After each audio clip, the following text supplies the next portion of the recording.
Hello, friends. Welcome to episode 1121 of the Juicebox Podcast.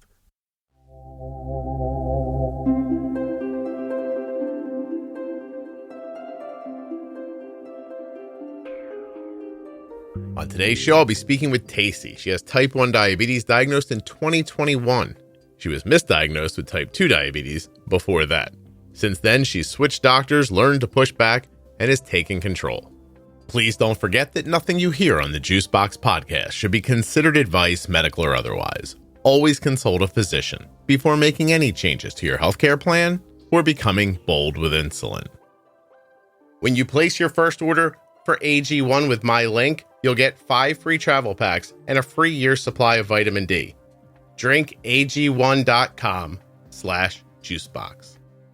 Don't forget to save 40% off of your entire order at CozyEarth.com. All you have to do is use the offer code JUICEBOX at checkout. That's JUICEBOX at checkout to save 40% at CozyEarth.com. If you're looking for community around type 1 diabetes, check out the Juicebox Podcast private Facebook group, Juicebox Podcast, Type 1 Diabetes. If you know someone who would make a great guest on the Cold Wind series, please send them my way. You can email me through juiceboxpodcast.com.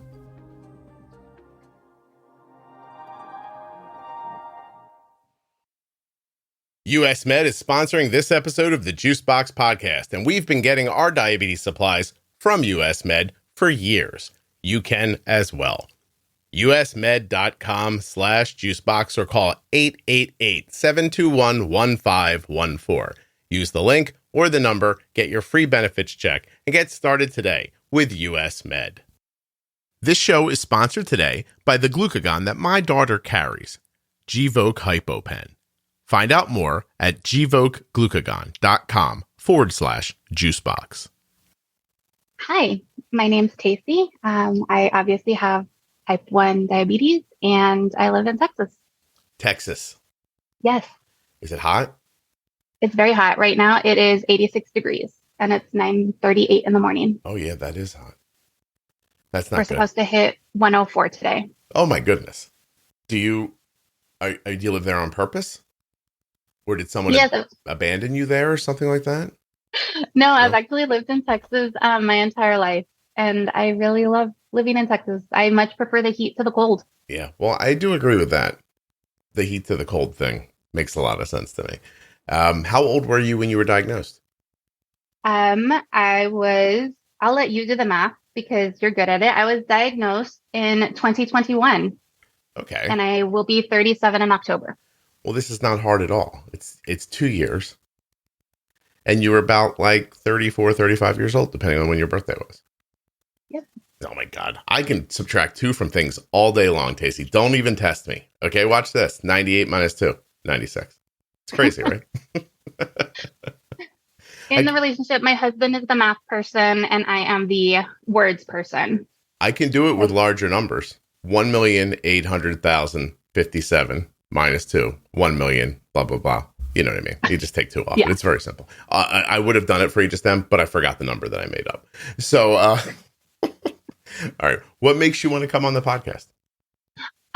So last year you were looking for people that were on Omnipod 5.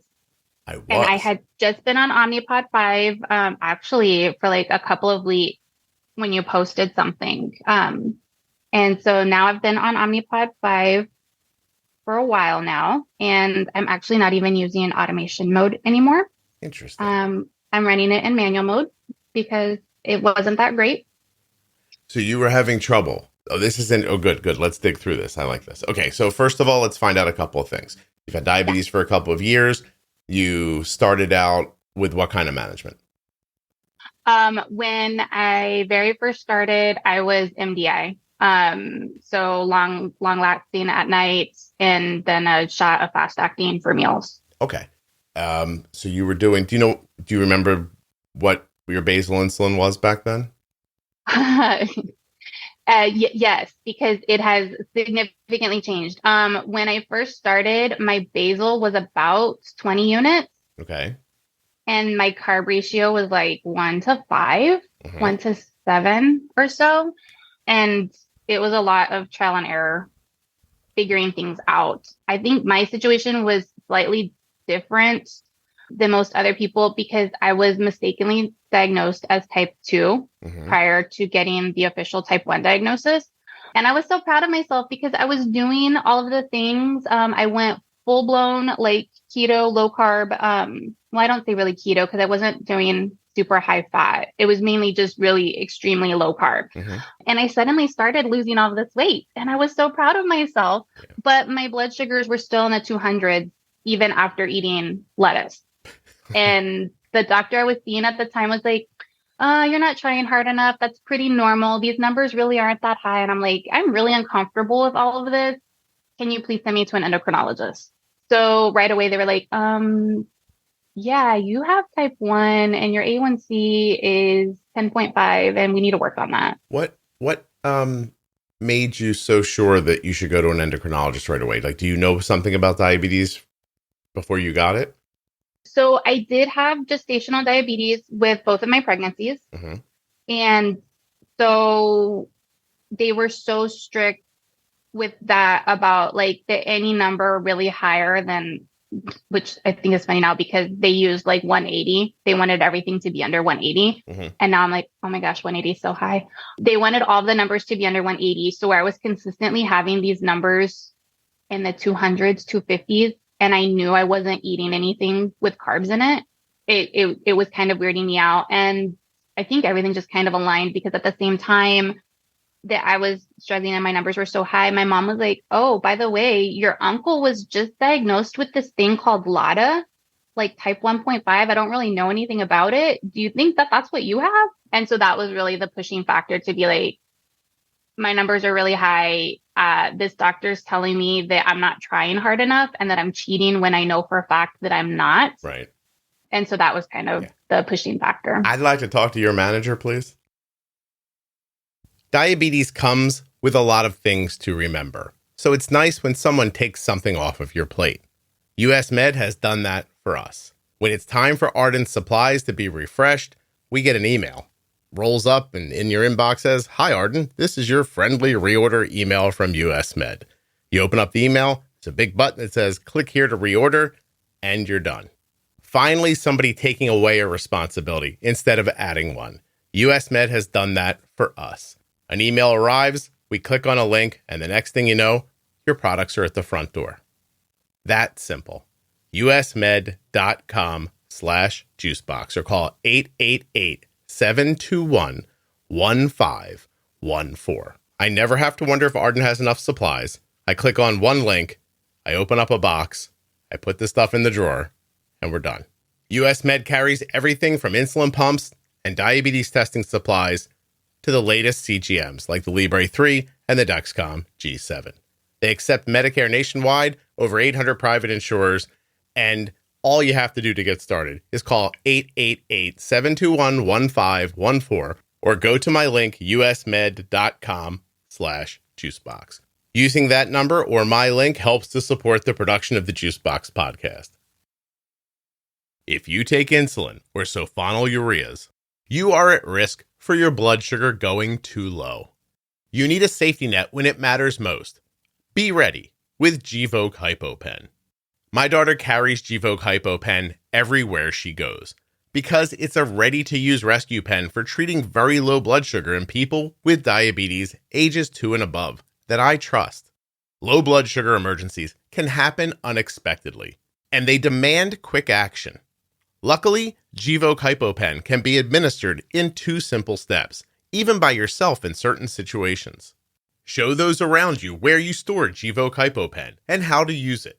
They need to know how to use Gvoke HypoPen before an emergency situation happens. Learn more about why Gvoke HypoPen is in Arden's Diabetes Toolkit at gvokeglucagon.com/juicebox. Gvoke shouldn't be used if you have a tumor in the gland on the top of your kidneys called a pheochromocytoma, or if you have a tumor in your pancreas called an insulinoma. Visit gvokeglucagon.com/risk for safety information. Is there someone above you I could speak with? Looks like I've gotten all I can get out of you. That's beautiful. I'm really impressed that you were able to make the push that quickly. And that's pretty terrific, actually. So you go along with MDI for how long? So I did MDI for about nine months. Okay. And I'm sorry, the brand of basal insulin, do you remember it? Basaglar. Okay. Basaglar and Novolog. And Nov. All right, cool. So when you decide to move to a pump, do you go right to an algorithm or do you go to a... No. I went to the Dash. Okay. So no algorithm. Yeah, I was really fed up with doing shots and I was having a lot of trouble getting everything to be consistent. And I knew it was because I needed to tweak my basal, which is I was having a difficult time with on MDI and so I knew if I got on a pump, I could make more immediate changes. Yeah, no, I understand. And have more control over everything, the finer controls. I have a question though. Before switching to the pump, what was your A1C? What was your variability? Like what were your outcomes like day to day on MDI? So my A1C when I was doing MDI was 6.3. Mm-hmm. But and I don't remember the specifics, but the standard deviation was really large. So you were bouncing up and down and having a lot of lows? Yeah, I was having a lot of lows. And so then I was still learning and trying to figure out what the heck I was doing. So I would overcorrect. So then I would go back high. Mm-hmm. And it was just like this ping pong and just really made me overall feel pretty crappy. Yeah, you were bouncing around. Okay. So you had probably an artificially lower A1C. Your standard, when you say a big standard deviation, do you mind telling people so they get a feeling for it? Was it in the 60s? I think it was closer to 75, honestly. Okay. All right. So is that because of the education you received? Were you not like, what do you think was happening back then? Yeah. So honestly, everything that I now know about diabetes, I have learned from Juicebox Podcast and the Facebook group, especially seeing what other people are posting, because I didn't know about like the standard deviation and that, that we're looking for it to be like a pretty smooth thing as opposed to these like, we're looking for waves, not cliffs and valleys, which I was definitely getting. Yeah. And also just about like actually like not being scared to use insulin. That was something that they told me. They're like, oh, well, you can no longer eat bananas. You can no longer eat, like you have to limit watermelon, and all these things. And I'm like, so you want me to replace real food with these artificially flavored or, fake sweetener things. Mm. And that just didn't sound very logical to me. Good for you. And so you were chasing your blood sugar around. Is that fair to say? Yes. Yeah. It was going high. You were going, I don't want to use too much insulin. And then eventually he's thinking, I got to do something, crashing down low, overcorrecting because you're scared, bounce. Yeah. Gotcha. And then it got to the point where I just was like, I'm just not going to eat because I don't want to do another shot that's going to be followed up by another shot. Yeah. No, I know. Because I'm all over the place. It's a pretty quick ride to that thought. Like, to start having the unreasonable thought of like, food's the problem. And, obviously using the insulins correctly would be very valuable. So, okay. So you seem inquisitive. So when you see this bouncing around, you finally get tired of it. I'm going to think not just tired of it, like, oh, I'm sick of this, but like exhausted by it, I'm guessing. And then how do you make the leap to think there's information somewhere, but I don't know where it is or how to get it?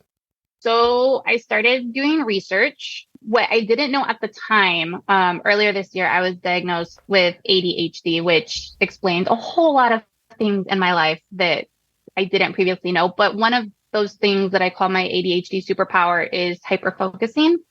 And so I just went on this type 1 hyperfocus rabbit trail and just started reading everything that I could, listening to a bunch of the podcasts, reading transcripts for the podcast, because sometimes I get distracted and listening is not super productive for me. But for some reason I could read the transcript and be like, okay, yeah, I know what's going on.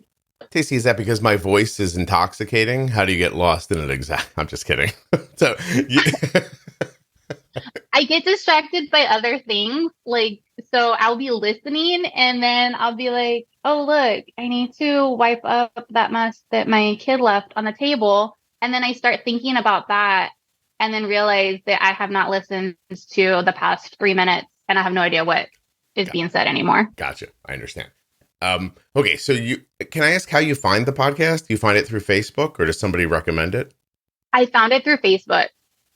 I'll tell you what, Facebook is great for the podcast. It's amazing how many people come into the private Facebook group and say, there's a question. It's like, where did you hear about the podcast from?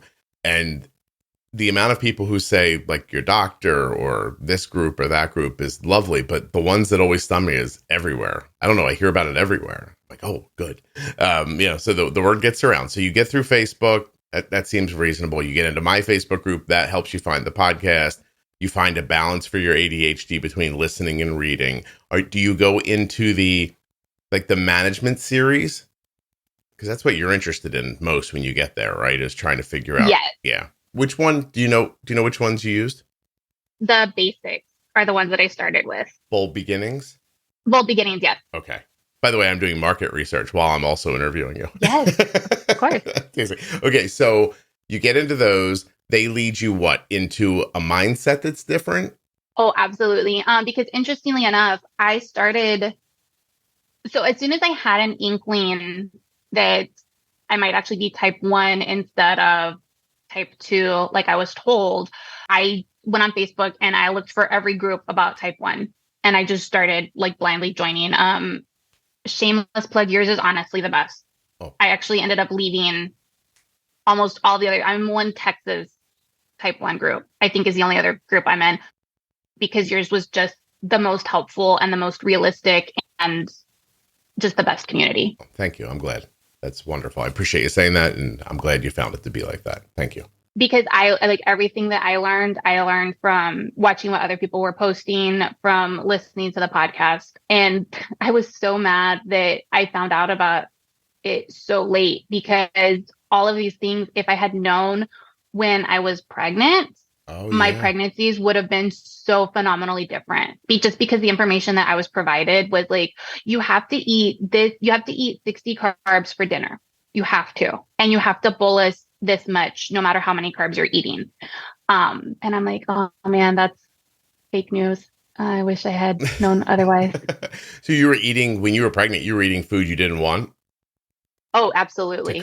More so with my first pregnancy, because I was scared, because it was my first one. It was, my very first pregnancy. And then to be told like, oh, well, you have this thing that could affect your kid. I did exactly everything that they said, and I felt horrible. I'm sorry.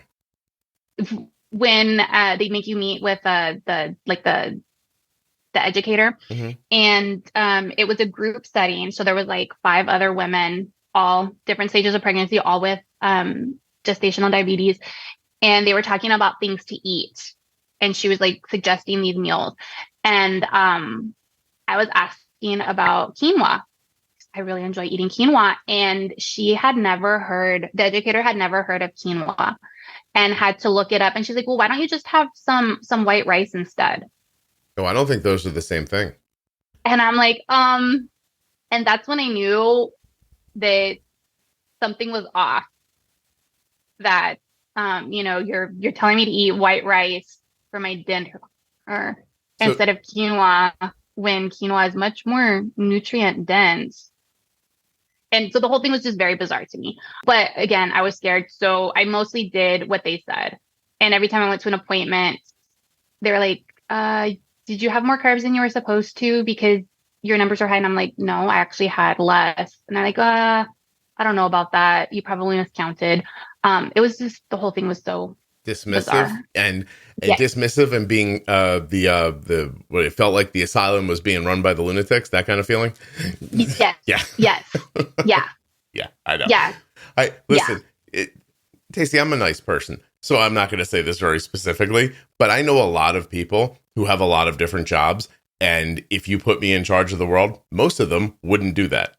So I'd be like, no, that's not really for you. Your brain doesn't work that way. You shouldn't be doing this. You have no knowledge whatsoever. It's interesting how we end up listening to people because of the job they have. And I don't get to know how they came about that job, you know? Yeah. So Yeah. you could be sitting in a room with a person who barely got through their education and then whose mom knew a person at a place that got him a job doing a thing. And now you're sitting there pregnant, listening to them about what to eat. You don't know how it happens. And I don't mean to be distrustful. Like, I'm not saying that. There are plenty of people who do an amazing job in medical places and everywhere in the world. But I mean, I don't know. I said this to somebody the other day. Like, you go to the tire shop, you expect people to like know about tires, and when they don't, like, you should get in your car and drive away. Not go, oh, I hope this works out okay. So, I'm glad. Good for you. By the way, is this always your personality, or did you find the balls for this when you got diabetes? I think this has always been somewhat my personality, but getting diabetes really highlighted it that I'm not going to do what somebody says just because you're, quote, a person of authority. If I don't agree with what you're saying, because with my second pregnancy, I did not do any of the things they told me to do and had a much better pregnancy and a very healthy baby. I wish you could see me. I'm holding my hands over my head in celebration. I feel lovely. It's my birthday. Did you know that, Tacee? You get to record. Yes, you get to record. Happy birthday. Thank you. I'm older. And I just hearing you talk like that and knowing that you're a person who started where you did and so quickly got to where you are, like, to be like aggressive about caring for yourself. I feel like great for you. It's just, I hope everybody listening is thinking I should do that too. Like, I should take over and take control of what's happening to me. I really am just I felt elated while you were saying that. I'm thrilled for you. Thank you. No, 100%. So, okay. So I'm sorry, I'm jumping around, but your ADHD brain probably loves this. So who cares? It's amazing. She's like, finally, someone talks in my flow. So you're on the Dash pod now, not now, but back then. And you're bouncing around. You're starting to figure it out. Do you ever get it to a spot where there's stability and you're not chasing your blood sugars around? Yeah. So I get to a much better place on the Dash. My biggest problem is having a few overnight lows, but everything is so much better. I am feeling so much better. Yeah. And feel like, okay, like, hey, I kind of have a handle on this and kind of know what I'm doing now. I'm eating the foods that I normally eat and enjoy, like quinoa and watermelon and, and things are good. But then I start seeing ads for the Omnipod 5 and I had heard about like algorithm and looping and stuff.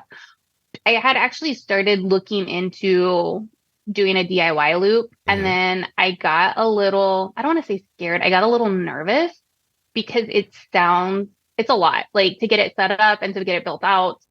Sure. And then, like, if it doesn't work, and what if I do something wrong, and what if it malfunctions? So I was a little hesitant to do DIY looping. So then when I heard about the Omnipod 5, I was like, oh, this will be great. This will solve all my problems. I get the best of both worlds. It's going to be like more controlled and help me not go low and all these things. So got switched to the Omnipod 5. And my numbers all went up.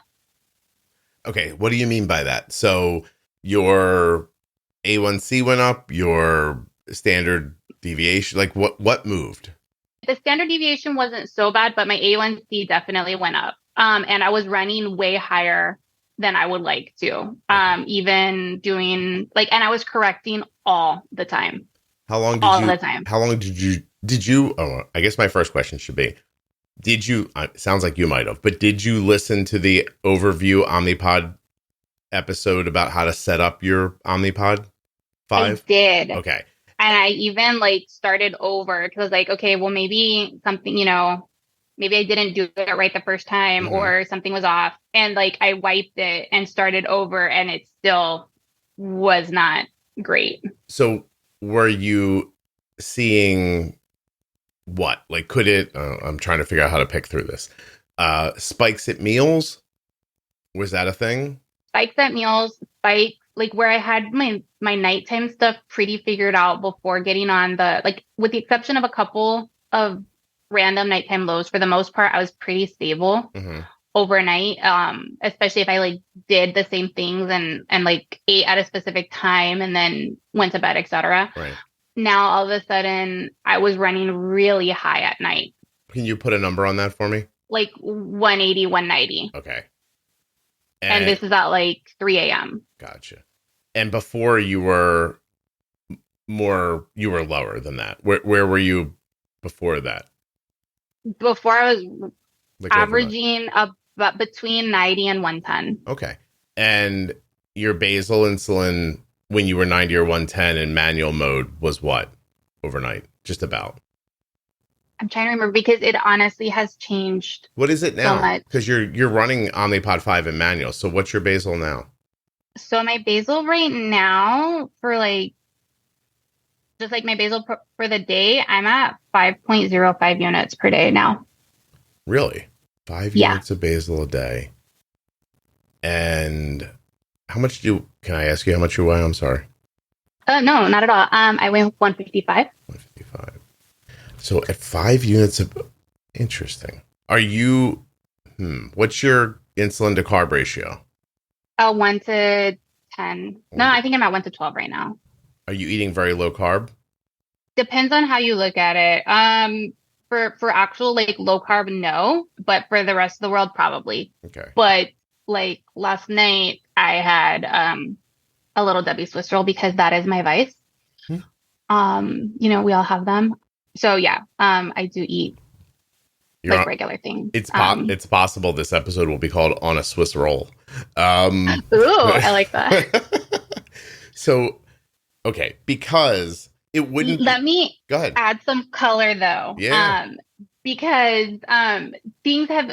So when we first booked this episode, I was just type 1 on the Omnipod 5. Mm-hmm. So and I think we booked this like a year ago. I've been anxiously waiting, by the way, counting on the days. I apologize, but thank you. And so things have changed. So obviously I'm still type 1. In November, my endo started me on Ozempic. Okay. That's a good bit of information. Okay. I could see the wheels turning and you're like, wait a minute, none of this doesn't make sense. You're not using enough, like there's not enough insulin here for your body weight. I'm like trying to figure out where it's happening. Like I thought maybe you were like over crazy bowling. Like I thought you were going to say something like my insulin to carb ratio, Scott, is 1 to 3. And I would have been like, oh, we should maybe get some more of it into your basal. And like, maybe you'll be a little better, but you're on Ozempic. Okay. Oh, okay. Hold on a second. How long have you been on Ozempic? I've been on Ozempic since September of 22. December. I'm counting. January, February, March, April, May, June, July. Oh, like 11 months. Mm-hmm. Okay. I probably could. And I lost. Go ahead. 35 pounds. Whoa, good for you. Congratulations. Thank you. We're going to talk about that, and then we're going to loop back around and see if we can figure out how that's impacting your insulin pump.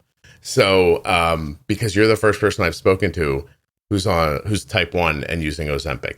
Are you out of pocket, by the way, for it? Are you paying cash? I am not. I have no idea how the endo got my insurance to cover it. Yeah, maybe we shouldn't jinx you or something. I will say the insurance. So I have, it's like Anthem, Blue Cross Blue Shield, but I'm on the high deductible thing, and it. As a type 1, it is probably the best insurance I could ever have.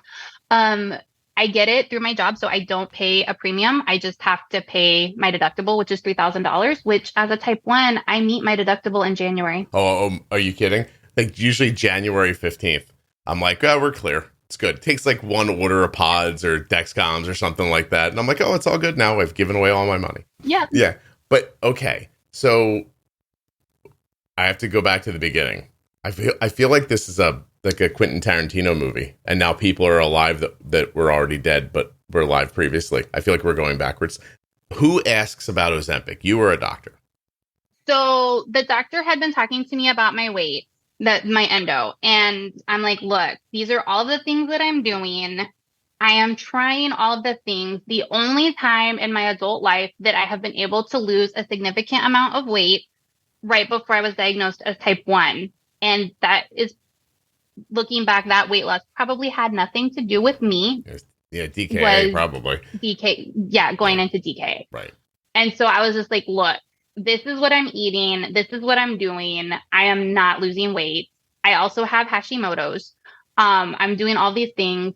Like, what else should I be doing? Are there supplements I need to be taking? Like, what do I need to be doing? It's like, and she's like, well, do you want to try some Ozempic? I don't know if we could get it approved or not, but we could try it.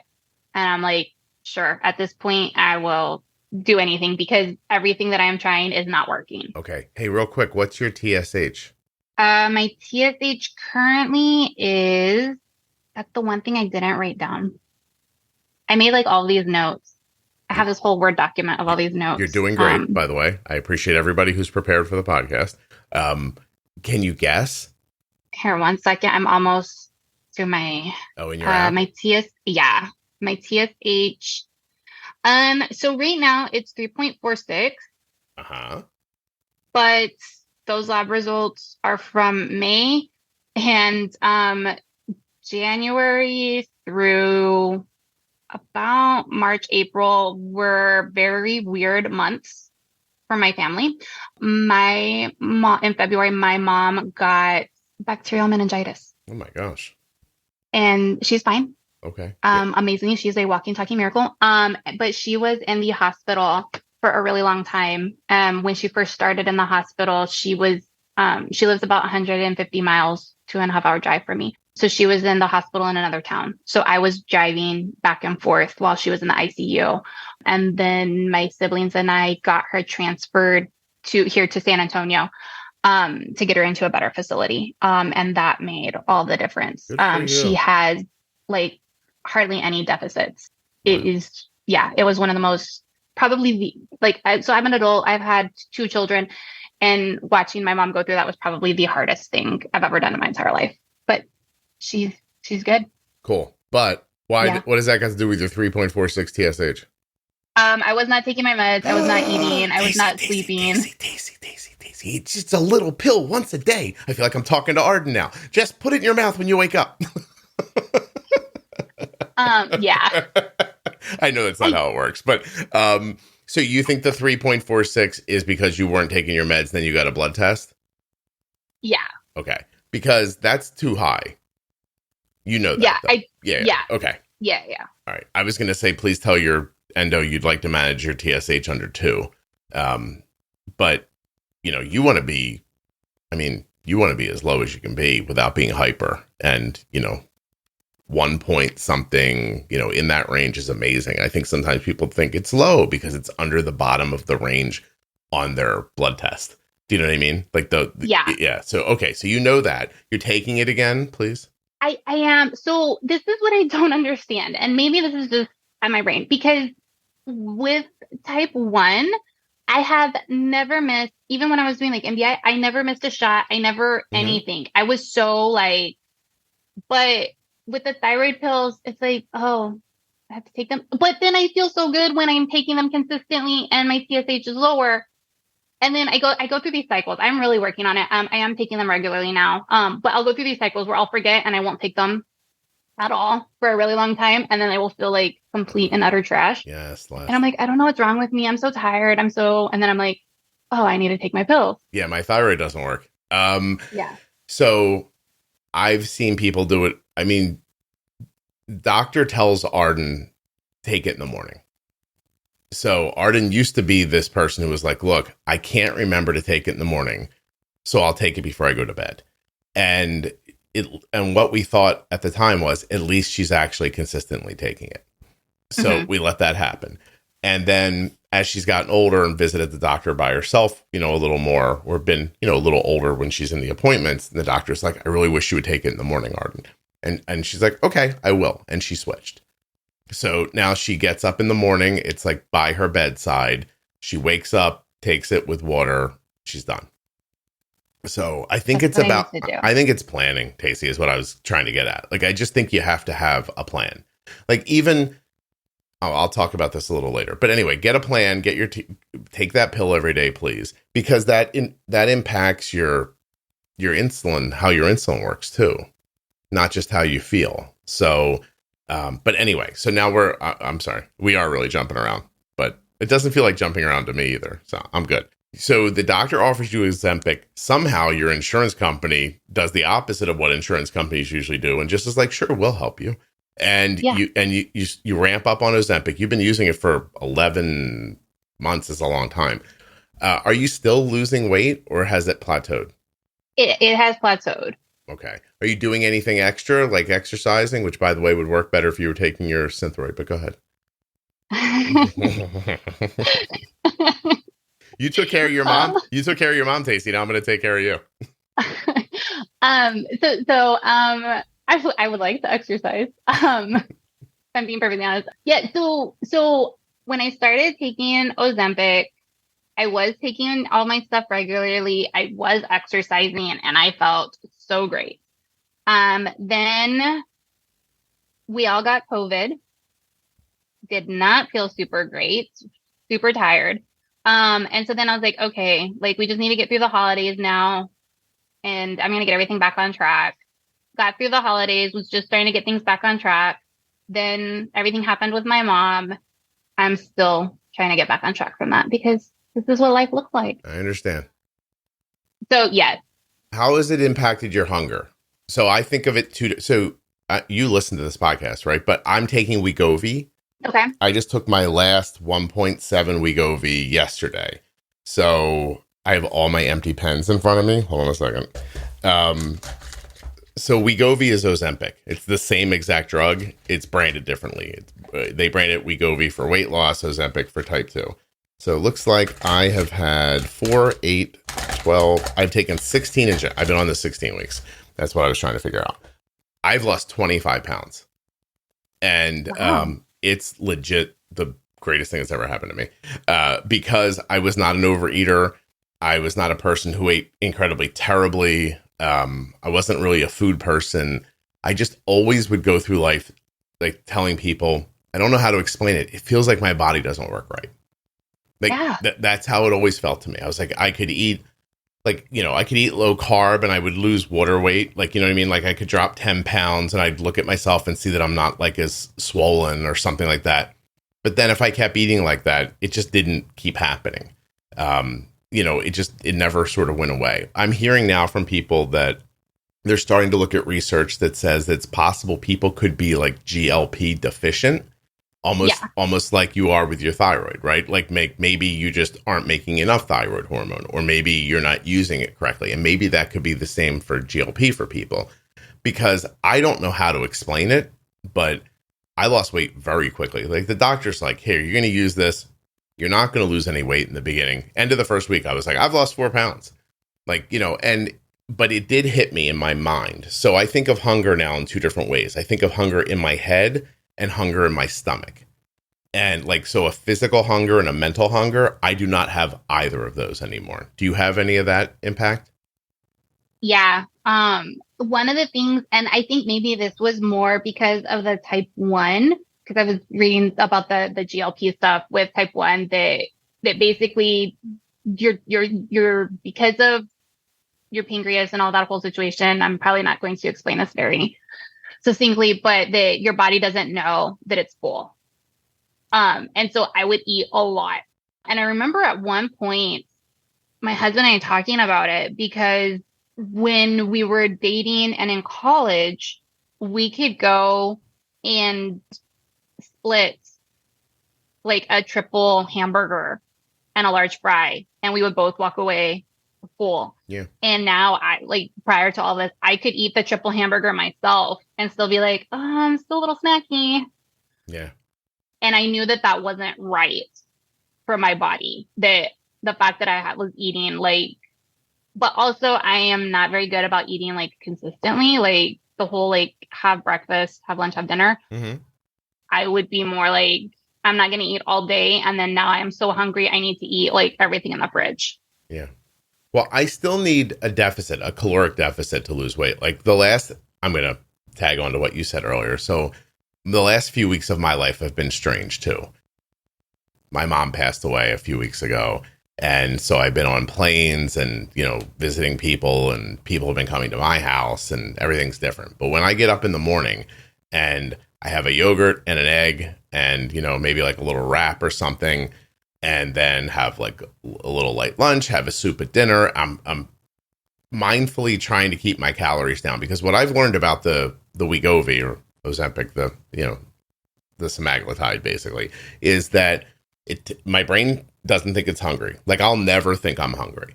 My stomach never feels like rumbly or like hollow. Like, I don't have that anymore, right? But if I want to eat, I can. And I can eat more than I thought I could when I started on Wegovy. Like, at the beginning, you feel full right away, but then you start learning like, oh, it's fatty food that makes me feel like this, or dense stuff. Like, there are ways to eat things that your body can process a little simpler. And so you could eat more. So you still have to stop yourself from overeating. You know what I mean? Because, I've been alive 52 years, almost at the hour. I know that people overeat, like, not just me. Like, we eat when we're not hungry for reasons that, I think we all know. But so I have to mindfully do that. Like, we had a bunch of people over, we made food, and I was like, well, I'm not going to eat a ton of this. Or like cookies, there were fresh cookies in the house because there were a bunch of people here. And I thought, oh, I could keep eating these. Like, I could, but I don't want to. Also, has the flavor of food changed for you at all? It's not so much the flavor, but things so like now I do get heartburn sometimes, which that never happened before. Like, it's because your digestion is slower. Yeah. Yeah. Do you get that? Yeah. And it's heartburn like the middle of the night, early the next morning from something I had like late afternoon. Yeah. Oh, I've definitely figured out that eating after 6 o'clock, I just almost can't do it. Or it has to be like a very simple, like, food that breaks down quickly. Because if I try to eat something heavier at night, even if I feel fine the whole time, as soon as I lay down, I could get heartburn. So I figured out how to I was getting heartburn in the beginning of this. I figured out how not to do it, cut like any fatty things out, like that kind of stuff. Even like protein at night, beef or chicken, like it needs to be earlier in the day. Yeah. But my biggest problem here, Tacee, we'll really talk now. Did you get constipated at any point? Oh my gosh, yes.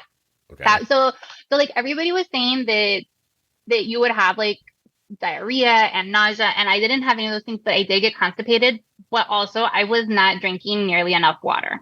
Okay. Yeah, because it's a little hard to do that even. Like, you have to mindfully drink and eat because your body is not telling you in any way, shape, or form, hey, you're thirsty or you're hungry. Yeah. Yeah. I was using, for the first 12 weeks, I was using magnesium oxide, and that was keeping everything moving the way I wanted it to. But in the last couple of weeks on this 1.7, I was like, it's not working. So I'm trying to drink more water, and I'm taking a little bit of fiber too, because the minute you get constipated on this, I don't know another way to say this. It feels like, I can't believe I'm going to say this like this, but it feels like your sink is backed up and the food's coming out the top. Yeah. Yeah. That's right. Like you can feel full in the middle of your chest in a way that you didn't like, is it stopping in my like esophagus? And I don't think that's what's happening, but it just feels like it's getting too high. Like the food inside of you is getting too high, and you're not eating very much, which is kind of fascinating. But anyway, I've lost 25 pounds in 16 weeks. I have a bone chip in my toe. I don't know why I'm bothering you with this, but it's free floating, and sometimes it gets into the knuckle of my toe and feels like lightning is surging through my body.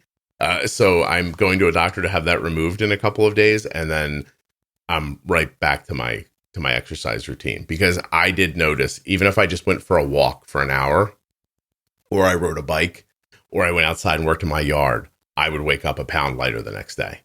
Yeah. Yeah. Like, I think that the exercise is the next step of this. Definitely. Yeah. For certain. Like, I think for certain, if I did consistent exercise, I would drop another 10 pounds in 2 weeks. It's, but my body is trying to hold on to this weight, and it doesn't make sense because I'm eating nothing at this point. You know what I mean? So yeah.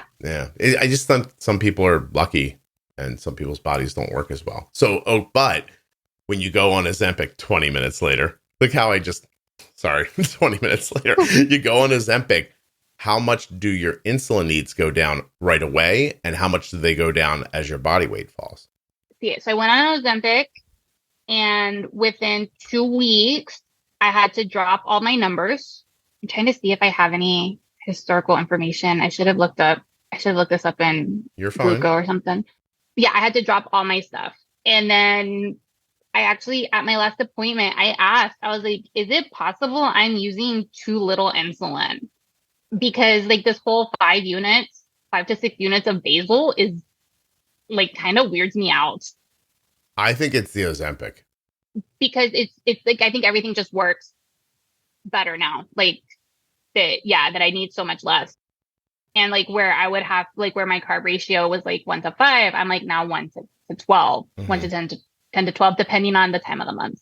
Which that's another thing that's like so bizarre is that since I started on Ozempic, I use even less when it's that time of the month than I did before. Yeah. Like I could almost like not like, I don't like, there's things that I normally would have to bolus for that I can eat and not bolus for. Okay. I think we're figuring out the reason why the algorithm's having trouble too. But, so my brother has type 2 and I was like 4 weeks into this Wegovy and I'm on the phone to him and I'm like, dude, go to the doctor, tell him Ozempic, make him give it to you. So now he's been at it for a couple of months now. He's starting to lose weight, 20 pounds, maybe he's getting up to. But that aside, he is looking at me and going, hey, look at this. I checked my blood sugar like an hour after I ate. It's 98. He's like, it's never like that. And he's like, I can't wait to go find out what my A1C is after this. He's like, I'm starting to feel better. And his blood sugars are way, way better. It really is terrific. Like it's fascinating how well it works. And I mean, yeah, like, look, there's things about it. Like we just talked about, like, it feels like food's coming up out of my throat sometimes, or I can't poop. But you just have to learn to live with it. Like not live with it, like take it, but like there's ways to do things that lessen those feelings. Like I'm not walking around feeling uncomfortable all the time. Like actually the opposite. I feel much better now that I've lost weight. Yeah. You know, absolutely. Yeah, it's terrific. But I think this is going to keep happening. Like I think this injection, injectables, the semaglutide. I think you're going to start seeing people with type 1 get it, because I can't say who told me this because it would be like a patient confidentiality thing. But I know somebody who's helping someone who is cash paying for Ozempic, like literally like $1,200 a month out of their pocket. And they're type 1, their insulin needs have gone down 20%. And they're losing weight on top of everything else. Like they are just getting healthier in every way that's measurable in this situation. But it also makes sense. Are you at the highest dose on Ozempic? I'm actually not. So right now I'm at the 1 milligram. Did you go up? I think I'm going to go up at my next appointment in August. You should be all the way up by now, though. I think they offered at my last appointment for me to go up, but because of everything that happened at the beginning of the year, and I knew like try not to change. I wasn't eating. Like I just felt like that set me back. So I was just like, I'll just stay here till my next appointment. Okay. All right. Okay. So I just meant time wise, you should have been higher. So you're still moving up. You don't even know where this is going. I'm using more than you're using. Yeah. Okay. Oh, wow. You might still have, would you be comfortable losing more weight? Oh yeah. Yeah. I think I could easily lose like another 10 to 15 pounds. And did you think that before you started, or did you think like, is the weight you've lost now, like a year ago, would you have said, oh, this is a good weight for me? Or did you always know 10 or 15 more pounds was the way to go for you? No, when I, like a year ago, I was trying, I set my goals very small. So like a year ago, I was like, man, if I could just lose like 10 to 15 pounds, things would be better. But I didn't think it was realistic because I had always struggled so much.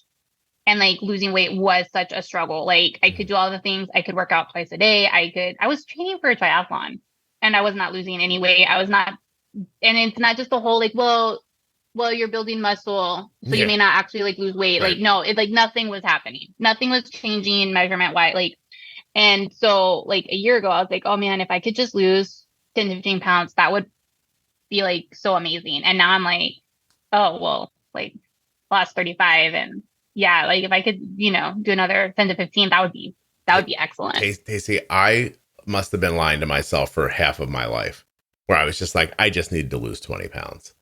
And then I lost 20 pounds and I looked in the mirror and I went, oh, well, that wasn't right. That number was not large enough in my mind. And like, because I lost 20 and I'm like, well, this is better. Like, don't get me wrong. It's better in every way. My body is shrinking kind of everywhere, but, this is not a good weight for me. I should weigh less.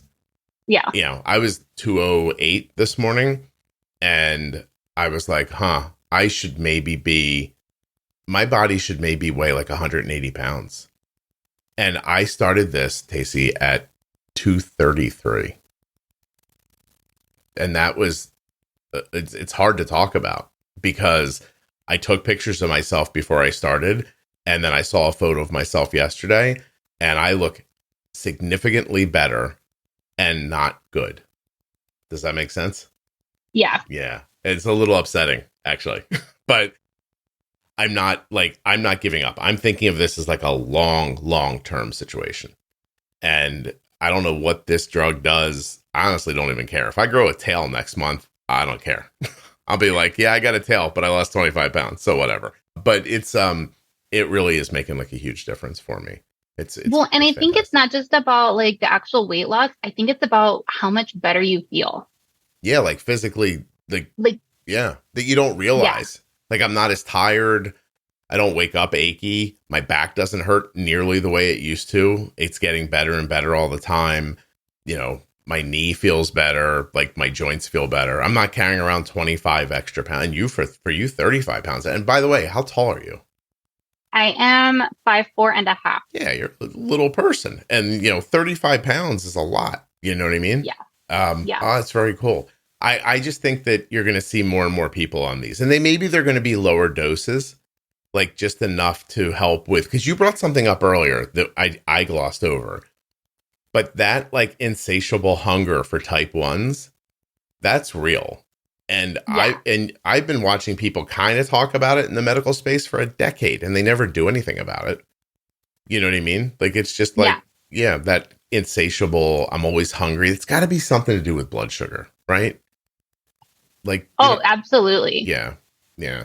It's just, I don't know. It all makes sense to me. And by the way, don't run out right now and ask your doctor for Ozempic because like Tacee should probably never let her insurance company hear this because I don't know how the hell you're getting it. I don't know how it was approved. Yeah, but it's really helping. Oh, 100%. Head down. Don't say anything until they get it changed. And I genuinely think it's going to get changed. So like this could be an easy maintenance drug for type 1s. Like just imagine a once weekly injectable that curbs your hunger, slows your digestion, which helps your blood sugar, and because of that, lessening your need for insulin by, imagine if it was 20%. You're less likely to get low, less likely to see spikes. Like it would be an overall health benefit. When I started on the DASH, my prescription was for one pod every 2 days because it couldn't hold enough insulin. And now I barely put in like 100 units for 3 days. And usually I have insulin left over. Yeah, that's crazy. So the algorithm didn't work for you, but now that we've had this whole conversation, why do you think?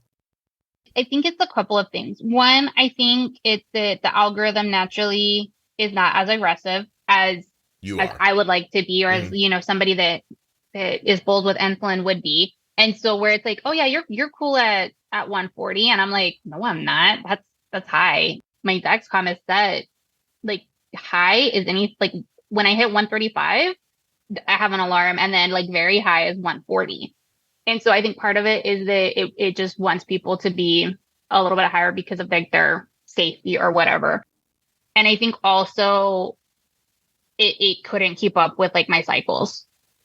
Oh, so you think it was having trouble with your periods? Yeah. And Yeah. and you are, but see, the other thing I was thinking is that as you're introducing the Ozempic, it's also changing your insulin needs. Mm-hmm. And you're not telling the algorithm that. There's no functional way for you to tell the algorithm, hey, I've taken an injectable now that's going to like lessen my blah, blah, blah and change my digestion. And like none of that can happen. Like, I wonder if, I don't know, like, I wonder if you don't get the Ozempic to a maintenance level, like get it up to where there's stability in how much you're taking, and then reset the algorithm one more time and try it. That's my wonderance. Is like, I wonder if you could, like, if the changing of the Ozempic wasn't changing your scenario so much, but we're not telling the algorithm that it's changing. Does that make sense? It doesn't know that. Yeah. It doesn't know that. Right. And I mean, I get that your needs are higher, like when, like before your period or after? When do you see it? Right before. Right before, right. It goes high, like I get higher right before, and then when I'm actually on it, I like dip super bad. Yeah, so you're like Arden. Like Arden's got those like 4 days prior to the event that are difficult. And then 4 or 5 days before the event that are difficult. And then her needs go backwards during the event. I don't know why I call it the event, because I don't want to call it bleeding or what, and I don't know the right words. Menstruating? Yeah, sure. That's a weird word for me to say. I mean, that is the technical term. I'm more comfortable with the event, but thank you. You're welcome. Glad to help. Do you have any other issues around your periods? Do you have PCOS? Do you have acne? Do you have stuff like that? I don't. At one point, my endo asked if I possibly did have PCOS. That was like when I was early on diagnosed. I don't think I do, but I think the only reason she was asking that was because of I had a very difficult time both pregnancies getting pregnant, and because of the weight. But I don't think, like, from what I've researched and read, I don't think that is true of me. I think they are like independent situations. Okay, good. Yeah, I mean, I was just asking. That's all. All right. Tacee, is there anything we haven't spoken about that we should have? By the way, you brought good story today. Thank you. Oh, you're welcome. That was very good. Yeah. The whole Ozempic twist. I was like, I felt like it was the 80s and I was watching Dallas and JR was like getting shot in the shower. I was like, oh my God, we've taken a turn. So, I really meant to mention it earlier, and then I started it just chit-chatting. didn't happen. Yeah, it's okay. And then I saw that I could mentally picture the wheels turning when I was like, oh yeah, I'm only using 5 to 6 units. And you're like, wait. Well, that's not right. Wow. So is there a way? And so you're eating kind of low carb. See, I'm trying to figure out the algorithm for you because Omnipod 5 is not trying to keep you at 140. Right? So it doesn't have the settings it's not able to hit you right with the settings. You shouldn't be 180 overnight. Like, I'm wondering if, like, how you couldn't tell, because if what do you think your daily total insulin use is? I don't think, I think you know, actually. What is your daily? So, like, right now, for my average, I actually pulled up Gluco while we were talking. My average for the past 90 days is 19.7 units. All right, so 20 units a day, but you only have 5 of it coming from basal because you are on Ozempic, fairly low carb, and you're good at bolusing for your meals. That seems. This is it's 7.7 units for basal and 12 units for bolus. But the 12 units for bolus is not accurate because that thinks that's everything I'm bolusing for meals, and that doesn't take into account corrections. Your corrections, right. So you're using 20. So, So the 12 is meal boluses plus corrections for 12. Mm-hmm. Let me go to, oh no, that's even worse. I was like, let me go to 2 weeks and see if that's better. But that those ratios are, this is the first time I really looked at it from this aspect. So yeah, if I go to 2 weeks, my average is 6.8 units per day and 15 point per basal, and then 15.1 for boluses. So my thought is, and I don't know that you need to do anything. You're doing really well. What's your A1C? My last A1C that I got in May was 5.9, which is high. I prefer it to be lower, but yeah, I mean, there's a world where maybe you could get two units. By the way, nothing you hear on the Juicebox podcast should be considered advice, medical or otherwise. Always consult a physician. Maybe you could get 2 units into your basal out of your corrections. Okay. Maybe that would help you there. Does that make sense? Yeah. Yeah. So I'm not saying be 50-50 because that's what people say, but I'm saying if you're making corrections and they're throughout the day, not just around meals, then they might not just be you missing meals. Maybe it's just that your basal's a little deficient. And I mean, 7 units, 7.7. Hold on. I have a calculator. It's built right into my machine, my computer thing. So if you're 7.7 a day divided by 24, I mean, your basal's like 0.3. That doesn't seem right still. I mean, okay, you're lower carb. Okay, the Ozempic's there. But if you just took it to 10, I'm just using 10 because it's a round number. I mean, you'd really just be going to 0.41 or 0.42. You know what I mean? Like, so 0.4, 0.45 basal versus 0.35 gets you those 2 units throughout the day. And yeah, I don't know. That's what I would try if I was you. Yeah, I'll try it. Worth a shot. Are you ever disappointed you didn't try looping? Yeah. You think you could? Yeah, and I've actually been thinking about it, about like, hey, asking to go back to the Dash so I can try looping. You might. Yeah. I don't know. Also, I don't know that you can't get out Omnipod 5 to work for you either. Like, I'm not sure. Like, they're all different. Like, Omnipod 5 being newer now reminds me of when Control IQ came out. And for a while, people are like, this thing don't work.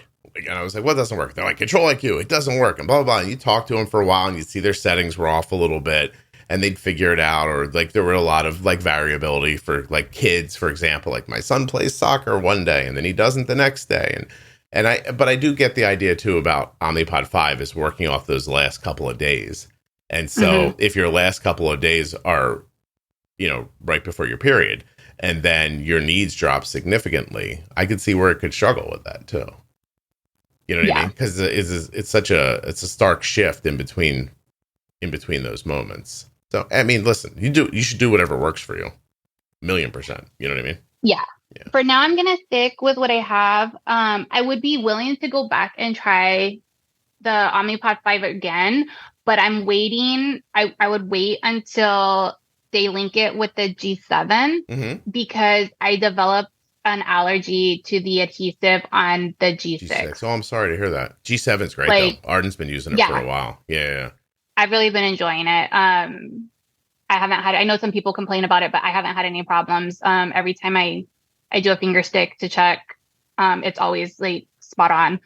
I haven't had it like be really off or had any problems. But yeah, like the adhesion was so bad. I did all the things, the skin tack, the Tegaderm, like, and it was bad. I have scars. I'm sorry. From where it like chemical burned my skin. You can't win, right? Like the companies, like forget Dexcom, like the companies are like, well, people are like, hey, I'm getting like, you know, adhesive allergy. And they go, okay, well, we'll make it better so it doesn't do that. So then people go, it falls off too easy. And you're like, oh. Yeah.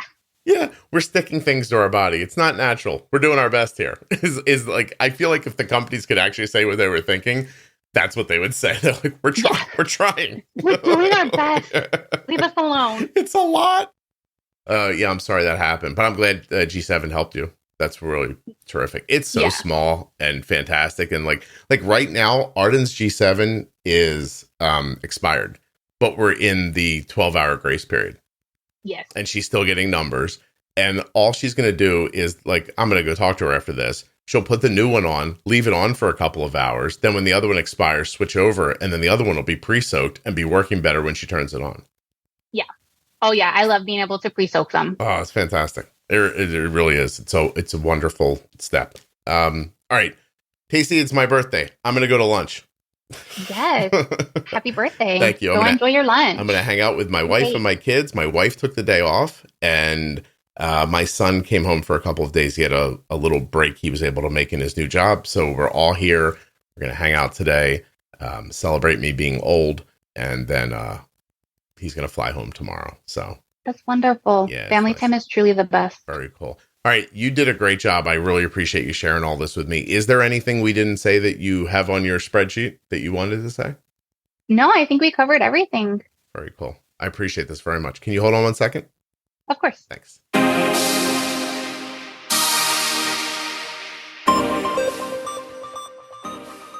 A huge thank you to one of today's sponsors, Gvoke Glucagon. Find out more about Gvoke HypoPen at gvokeglucagon.com/juicebox. You spell that GVOKEGLUCAGON.com/juicebox. Today's episode of the Juicebox Podcast is sponsored by the Dexcom G7, which now integrates with the Tandem T-Slim X2 system. Learn more and get started today at dexcom.com/juicebox. The episode you just heard was professionally edited by Wrong Way Recording. wrongwayrecording.com. A diabetes diagnosis comes with a lot of new terminology, and that's why I've created the Defining Diabetes series. These are short episodes where Jenny Smith and I go over all of the terms that you're going to hear living with diabetes, and some of them that you might not hear every day. From the very simple bolus up to feet on the floor. Don't know the difference between hypo and hyper?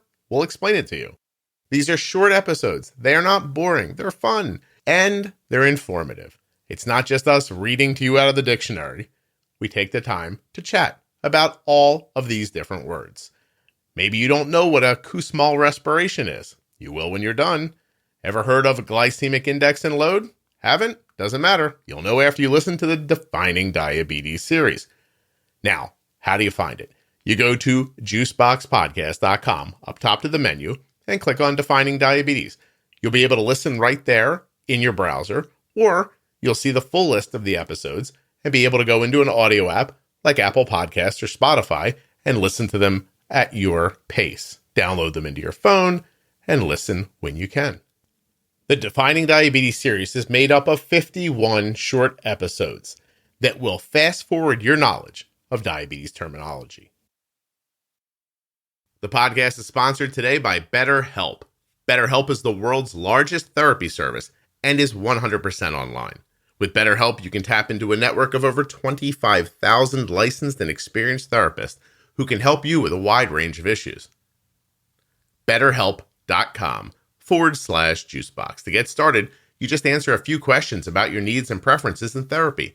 That way, BetterHelp can match you with the right therapist from their network. And when you use my link, you'll save 10% on your first month of therapy. You can message your therapist at any time and schedule live sessions when it's convenient for you. Talk to them however you feel comfortable. Text, chat, phone, or video call.